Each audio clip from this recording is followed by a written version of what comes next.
What's going on, guys? This is Burrs. I want to talk to you today about the Exped DownMat Lite 5.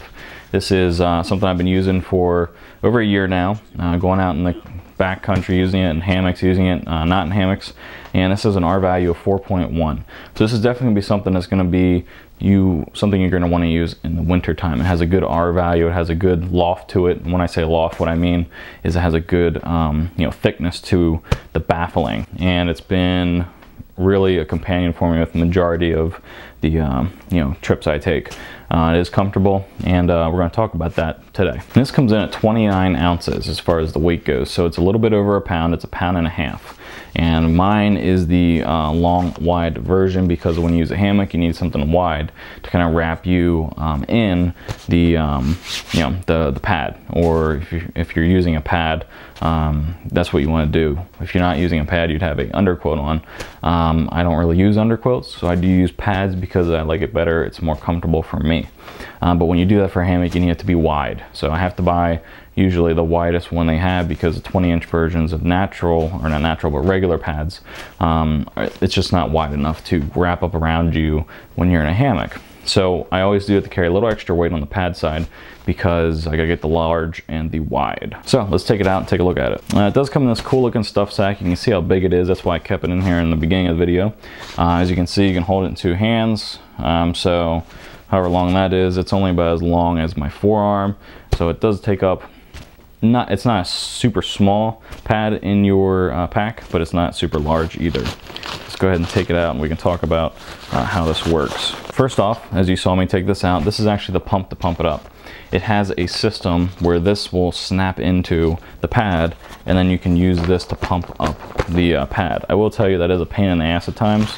I do like their other method of filling up their pads, and I haven't purchased it, and I'm not sure if it's adaptable. I'd have to look it up, but it's where they actually have like a bag, and you capture the air, you twist it, and then you push the air into it that you've captured in this kind of like a stuff sack, and that's how they blow up some of the other pads.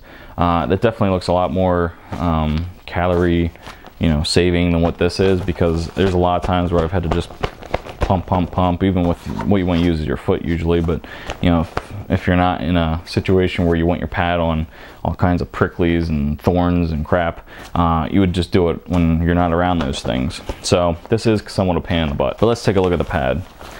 This pad, you will see some down on it, and that has nothing to do with the pad and everything to do with a failure of an Eddie Bauer sleeping bag I had. So I'm going to take some of this down off of here. But as you can see, this is the large version. And this is the large version, like I said earlier, because of a hammock. You can see on the back part here, it has a gray color. On the front part, the part you'll lay on, is more of kind of like, like a honeycomb look to it. And you can see on the top, on the back here, where the connection is. And we'll talk about that a little bit later in detail. The way this works is you have air that gets pumped into here, and I'll kind of demonstrate how that works. And then you have down on the inside, which will trap the warm air. So let's go ahead and see what this looks like when I pump it up. So you can see just there that that one baffle kind of is almost filled. So it does take a considerable amount of time to do this.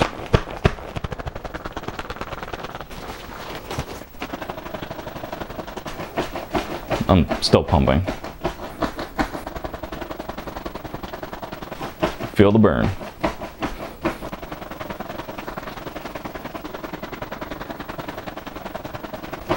Yep, still going.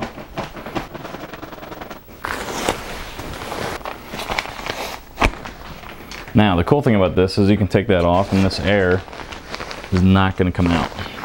It has a one-way entry system, and you actually have to use like a little purge pin, which is right here, to have the air come back out. So that's a cool feature.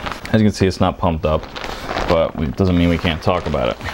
Like I said, you can see the baffles go a long ways, and on the ends they kind of have a little bit bigger of a baffle to kind of hold you in to the pad. Now what happens is, like I was saying earlier, there's down that's runs the length of this whole thing, and then inside underneath of that is air.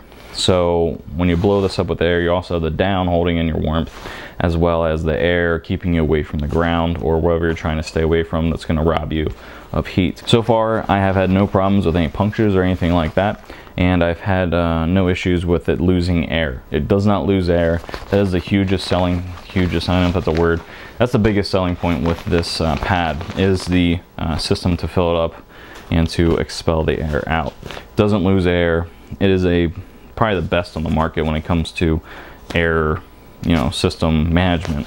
So I've used this actually a few days in a row, just on a car camping trip, where I wasn't, moving from campsite to campsite, and I didn't fill it up at all. It stayed where it was for a couple days, and I had no problems with the air coming out of it. So it retains its air very well. You can see the construction of it is exceptional, and the cut of it, I mean, everything's perfect as far as construction goes, and that's what Exped is known for. As far as any recommendations to Exped for the future of this mat, I would definitely say that the filling up with air is a pain in the butt, and I recommend them use a different method. To my research as of today, I didn't see that they changed that since I purchased this, so I would definitely tell you that if there's something different they're making that would fit this, I would recommend you purchase that with this. You might spend $20 to fill it, but it's totally worth $20. And like I said, they have the other thing where you just kind of grab the air, you connect it like this, I'm pretty sure, and then you just push the air into it. I'm not sure if it would work or not, but I would definitely like to see something different as far as filling it up. But as far as performance, I cannot complain. Exped makes great stuff. You're gonna spend a little bit of money because Exped is, like I said, at the top of the game when it comes to air mattresses and mattresses in general, and pretty much everything they make. If you're looking for a great pad, this Exped is something I would recommend for winter camping. You're looking at a 4.1 R value. Weight, when it comes to the regular size ones, they're competitive with everything else on the market for the most part. And you're getting down. Down is definitely gonna keep you warm. I have noticed a difference between this and just a basic air mattress. So I definitely recommend the down fill that they use, because it does keep you exceptionally warm. So if you guys have any questions or anything on these Exped mats or mats in general, I do have some other mat reviews that are on the channel, so you can check those out as well. But if you have any questions on this one, go ahead and let me know. If you guys have any experience with this Exped mat or other Exped mats, go ahead and put it in the comments down below, or better yet, make a video about it. And until next time, later. It's installation, and it has